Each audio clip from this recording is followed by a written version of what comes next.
Bien, el tema de hoy vamos a hablar un poco de benzodiazepinas. Son uno de los fármacos más utilizados en la clínica. Vamos a ver que principalmente tienen múltiples usos y principalmente vamos a ver también que ciertas edades lo utilizan mucho más, principalmente las personas ancianas. Vamos a ver que a pesar de que tienen un índice terapéutico muy alto, también pueden producir efectos adversos que siempre hay que estar atentos.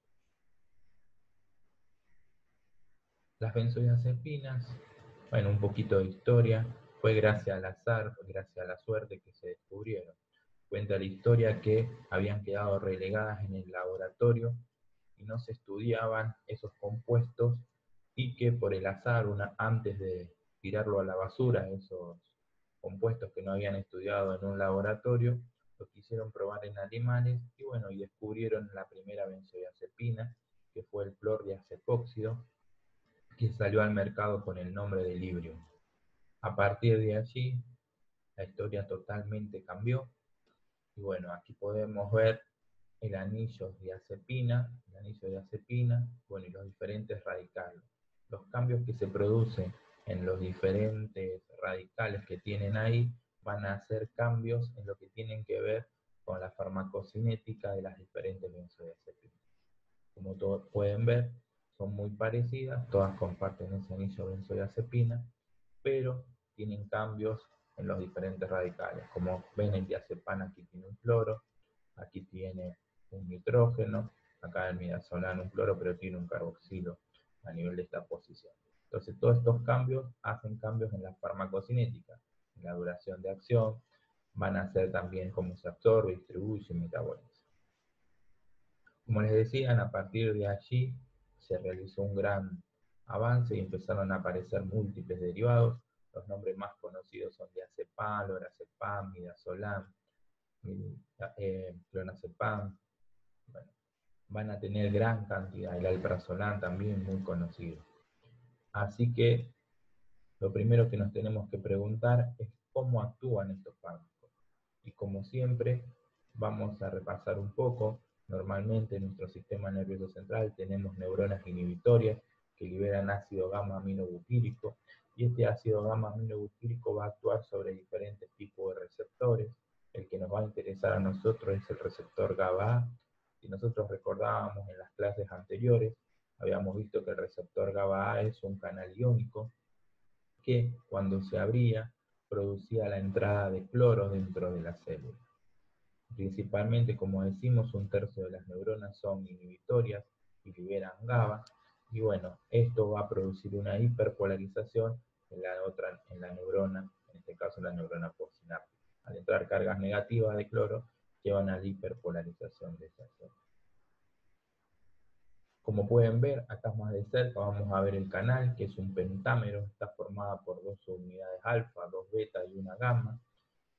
Vamos a ver que es un canal que actúa muy rápidamente, en milisegundos, produce la apertura del mismo cuando las moléculas del GABA se unen a él.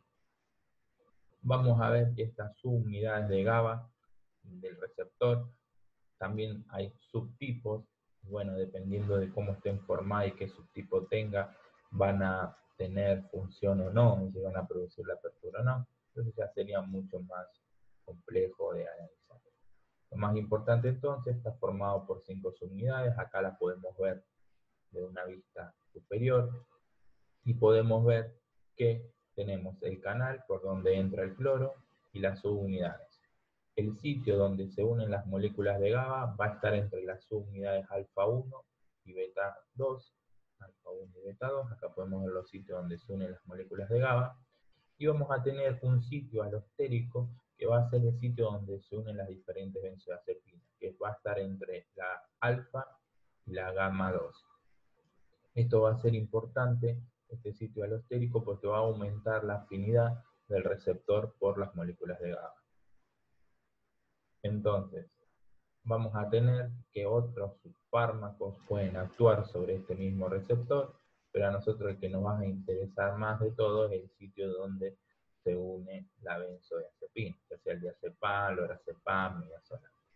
El GABA se une, como habíamos visto, en otras subunidades.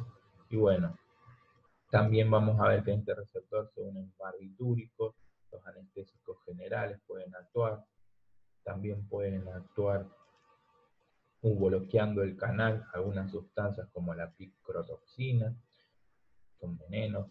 Bueno, pero lo más importante, como les decía entonces, es el sitio donde se unen las benzodiazepinas, que aumentan la afinidad de este receptor por el GABA. Como podemos ver acá, la benzodiazepina se une a ese sitio alostérico que aumenta la afinidad del GABA para que se produzca la apertura del canal. Generalmente vamos a ver que las benzodiazepinas aumentan la frecuencia de aperturas del canal, es decir, el canal se abre mucho más rápido, muchas más veces en unidad de tiempo, mientras que los barbitúricos tienen una capacidad de aumentar el tiempo en que el canal queda abierto y también pueden dejarlo abierto a altas dosis, con lo cual lleva a la muerte, mientras que la benzodiazepina no. Las benzodiazepinas, si no hay GABA, las benzodiazepinas no van a actuar, no van a abrir por ella misma el canal. Por eso es una de las cosas que tiene de un índice terapéutico alto, con lo cual serían dosis muy altas y generalmente combinadas con otros fármacos para llevar a la muerte. ¿Para qué se usan las benzodiazepinas? Las benzodiazepinas, para hacer un resumen, utilizo el nombre de Sahara. Sahara, como el desierto, nos va a hacer a resumir para cuáles son los usos más importantes que van a tener las benzodiazepinas. Por ese vamos a ver la sedación.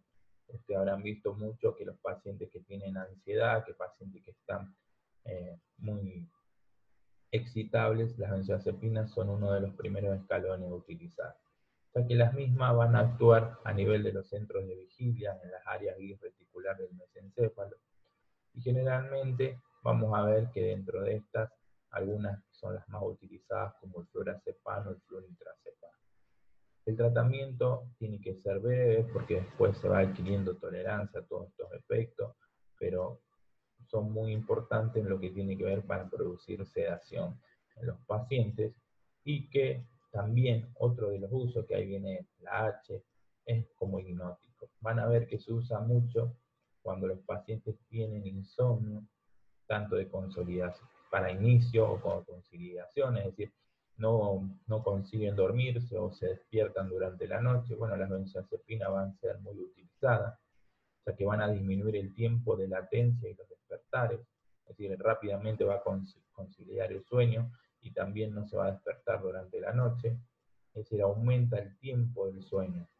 Pero vamos a ver que, si ustedes recuerdan, el sueño tenía dos fases, el sueño REM y el sueño no REM, que serían movimientos oculares rápidos y no movimientos oculares rápidos.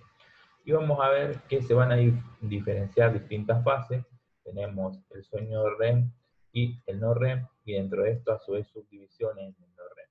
Vamos a tener el sueño ligero, fase 1 y fase 2, y fase 3 y fase 4 el sueño profundo. Ya luego entramos al fase 5, que sería, como decía, el sueño REM, donde aquí se fijan bastante el conocimiento, donde hay movimientos involuntarios. Y bueno, vamos a ver que las benzodiazepinas van a producir cambios en esto. ¿Por qué prolonga el sueño? ¿Cuáles son los cambios que va a tener? Bueno, generalmente cuando el paciente está despierto va a inducir el sueño, va a producir esa sedación y luego esa somnolencia. Pero, como les decía, va a producir cambios en lo que tiene que ver con esas etapas. La etapa 1 la va a cortar. La etapa 2 la va a prolongar. La etapa 3 y 4 la va a cortar, y el sueño REM también. Es decir, acorta todas las etapas que son el sueño normal, pero prolonga la etapa 2. Es decir, el sueño va a ser a expensa de la fase 2 más que de las otras fases. Y principalmente una de las cosas que tiene es que acorta el sueño REM, como les decía, es el lugar donde se consolidan los recuerdos. Entonces, mejora el sueño va a ser más prolongado, pero a expensas de alterar todo lo que tiene que ver con el sueño normal, las diferentes etapas del sueño normal. Así que esto hay que tenerlo en cuenta, porque en algunos estudios se ha visto como pérdida de la memoria o alteraciones en lo que tenía que ver con el uso crónico de la misma. También, como les decía, no solamente las sedaciones, el paciente que está muy ansioso, que tiene mucho temblor, que va a actuar, también va a actuar en el sistema límbico, disminuyendo todo lo que tiene que ver con las descargas y activación de neuronas, tanto noradrenérgicas, serotoninérgicas, colinérgicas. Entonces, ustedes habrán visto que se usa mucho para lo que serían las crisis de pánico en los pacientes que tienen algún trastorno de ansiedad, se van a utilizar también mucho. Dentro de esto vamos a tener varios que se usan, el alprazolam, que a su vez tiene un efecto antidepresivo, lorazepam, la benzodiazepina como el diazepam también. Este sería uno de los usos, también se tiene que usar por cortos periodos, principalmente cuando tenemos el cuadro agudo, porque se ha visto también tolerancia a este efecto. La R del Sahara viene de relajante muscular, principalmente vamos a ver que produce una hipotonía muscular actuando a nivel central, no a nivel periférico, produciendo depresión de circuitos polisinápticos en áreas supraespinales. No va a afectar la locomoción, pero sí vamos a tener que los pacientes van a tener mayor hipotonía, como les decía, y bueno, en un paciente anciano esto es mucho más riesgoso porque el riesgo de caída y fractura. También esto va a ser útil, lo vamos a buscar principalmente cuando el paciente tenga una patología como el tétano, que se usan altas dosis de diazepam para producir la relajación muscular. Y también contribuye cuando el paciente va a tener convulsiones, principalmente cuando entra en un estado de mal epilepsia. Se utiliza como anticonvulsivante, uno de los usos importantes que tienen el clonazepam, lorazepam y el diazepam, ya que reducen las descargas espontáneas de esas neuronas,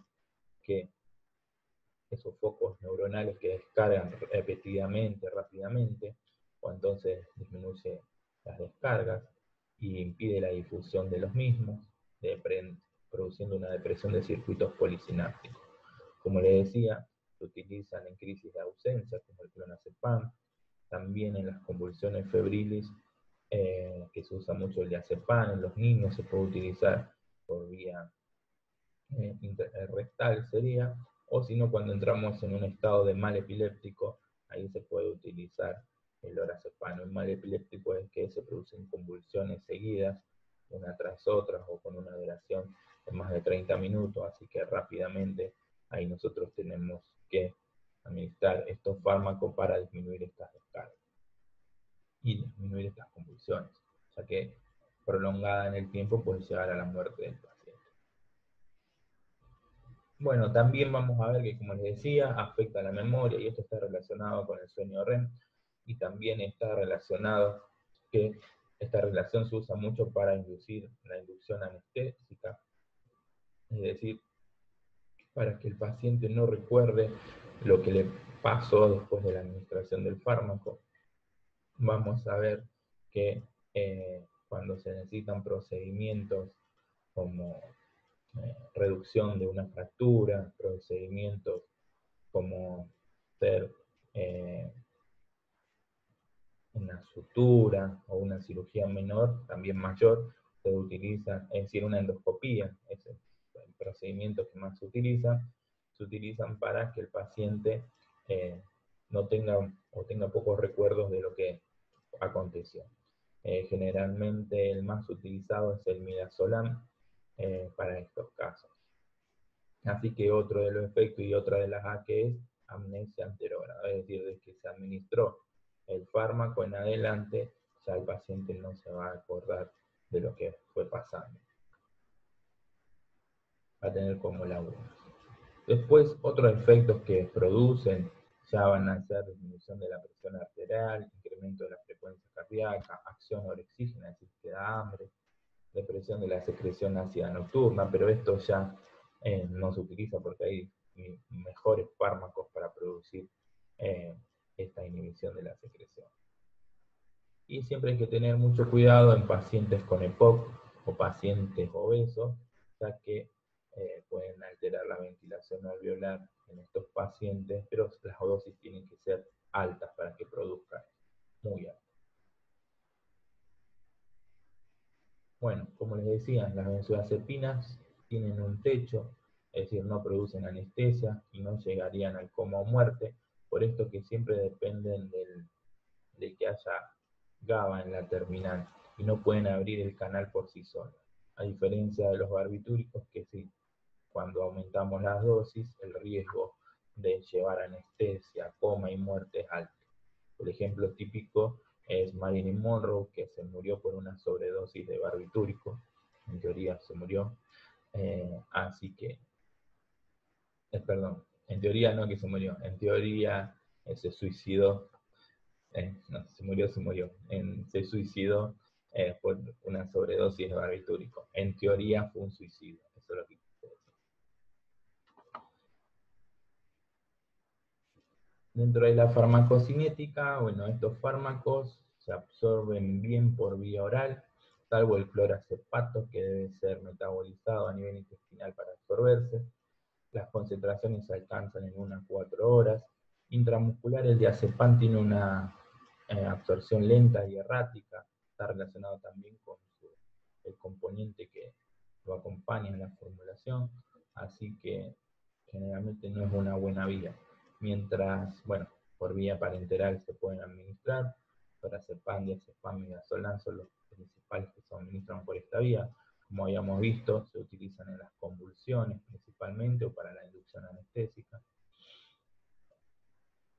Vamos a ver que también hay vías sublinguales, el alprazolam, que es uno de los, el TPX, el lorazepam también, se administran por vía sublingual, principalmente en pacientes que tienen crisis de pánico, bueno, son lugares. Y la vía rectal, que yo les había dicho antes, para pacientes o niños que tengan convulsiones. Son muy liposolubles, así que tienen un volumen de distribución alto, atraviesan la barrera hematoencefálica, llegan a todos los lugares del cuerpo, tienen gran predisposición por acumularse en las grasas. Esto se va a ver mucho mayor en los pacientes obesos, en los ancianos, y la unión de la proteína plasmática varía entre un 70 a un 98%, dependiendo de cuál benzodiazepina sea, pero la mayoría entonces tiene una unión a proteína plasmática alta. Se metabolizan a nivel hepático en 3 fases, la mayoría, que sería el diazepam, el ejemplo típico, por la citocromo P450, la 3A4 y la 12A19. El midazolam, como pueden ver, pasa por el hígado y se metaboliza a nordazepam, y luego ese metabolito es también activo y se transforma en oxazepam, que es otro metabolito activo, y luego recién se conjuga con glucurónido y se puede excretar. Como ven, la vida media del diazepam es 30 horas, el metabolito nordazepam 70 y el oxazepam 16, con lo cual la duración de acción en total diazepam junto con sus metabolitos es muy amplia, dura mucho más de 24 horas. Así que eso hay que tenerlo en cuenta. Como les decía, bueno, el clordiazepóxido, que debe ser desmetilado a dexazepam, y luego se transforma en norazepam, luego en oxazepam, y luego se conjuga con glucurónido y termina su acción. Lo mismo que el diazepam y el clorazepato. Entonces el diazepam, norazepam, oxazepam, y termina su acción con glucurónido. Vamos a ver que otros, como el flurazepam, tienen una vida media mucho más corta, pero el metabolito es hidroxilado, luego desalquilado, que es mucho más largo, con lo cual su duración de acción hasta que luego es hidrolizado y conjugado con glucurónido es mucho más larga, principalmente por su metabolismo, no por el fármaco madre, sino por su metabolismo dura mucho más. Después tenemos triazolam, alprazolam y midazolam, que rápidamente son hidroxilados y rápidamente son conjugados, por lo cual su duración de acción es mucho más corta cuando son hidroxilados. Y como pueden ver, el lorazepam es un fármaco importante, se usa mucho más en los ancianos porque no necesita metabolizarse, no necesita esas fases sino las primeras fases, sino que rápidamente se conjuga con glucurónidos. Y si habíamos recordado, los ancianos tienen más alteradas las primeras fases, la oxidación, todas estas primeras fases van a estar alteradas, mientras que la conjugación no. Entonces uno de los que se prefiere en ancianos por su rápida conjugación. O rapidez, tiene una vida media intermedia, pero es que se conjuga principalmente. Como les decía, la duración de acción van a ser no en su vida media plasmática, sino en la acción total junto con sus metabolitos. Como ven, el diazepam, bromazepam, clordiazepóxido y flurazepam duran más de 24 horas sus efectos. La acción intermedia entre 6 a 24 horas, vamos a tener el clorazepam, ahí le puse al lado el nombre comercial que lo van a escuchar, el flunitrazepam, el alprazolam, el lorazepam y el oxazepam. Y el de acción ultracorta, el único que hay en el mercado es midazolam, dormicum. El triazolam se sacó del mercado, principalmente por algunos casos de pacientes que tuvieron crisis, que ahora vamos a ver, en las cuales produjeron algunas muertes. Así que bueno, realmente el único que está de vida media ultracorta, el más conocido es midazolam. ¿Y cuáles son los efectos adversos? Dentro de los efectos adversos